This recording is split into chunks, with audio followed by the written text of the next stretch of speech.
Hello and welcome to the demo of my end-to-end encrypted collaborative application. So let's begin.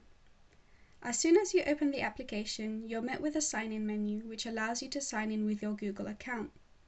So if I click this button over here and this one over here, then it should either display a range of emails which are associated with your device or automatically sign in to your preferred email.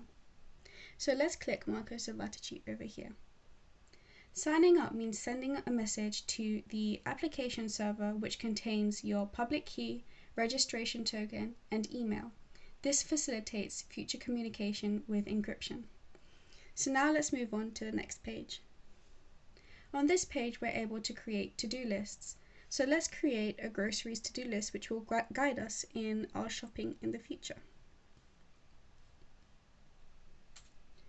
So adding that over here should display a to-do list which we can now edit. And on this page over here, we can begin to add in our items. So we may need tea, we may need milk, we may have gone and bought tea, so we can tick that as done. And because we don't need to know that anymore, we could also delete it.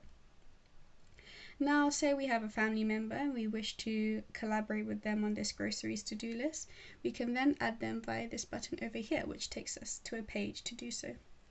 And then I can type in their email, and this should directly add them.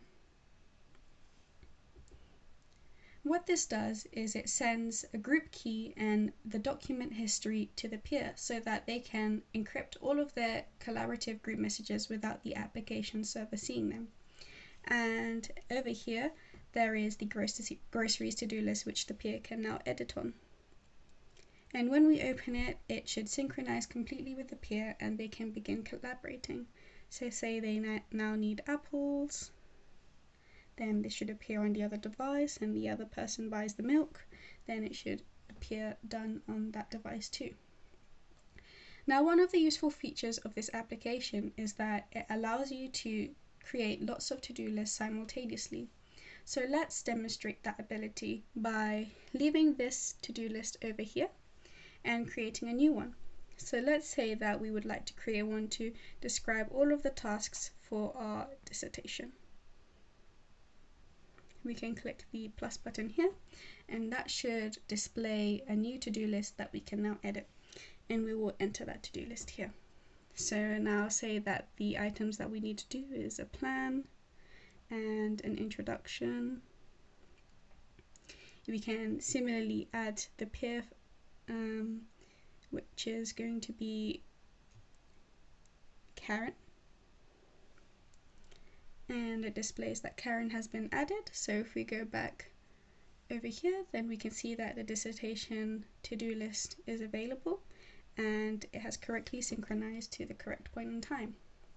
Now, one of the benefits of using conflict-free replicated data types is that the server is no longer required to merge the peer updates.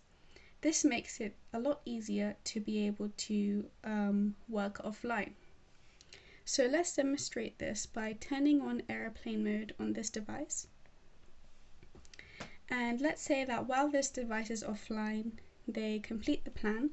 And similarly, while this device still remains online but is unable to talk with that device since it's offline, we complete the introduction. As soon as this device comes back online, we should see that the documents synchronize again. So let's do that. And as you can see, both of them have now converged to a to-do list where both items are done. And as before, we can still collaborate. And say we now need to do a conclusion, and the conclusion is done. It works. So finally, let's demonstrate the ability to leave to-do lists. So let's say that this device no longer wishes to work on the dissertation. They can click Leave Group here, which takes them back to the main menu, and as you can see, they no longer have the dissertation group there. And if we go here, we see that this list has not been shared with anyone else, but if we go to the menu, then we can see groceries and dissertation still present. So thank you for watching my end-to-end encrypted collaborative application demo. Goodbye.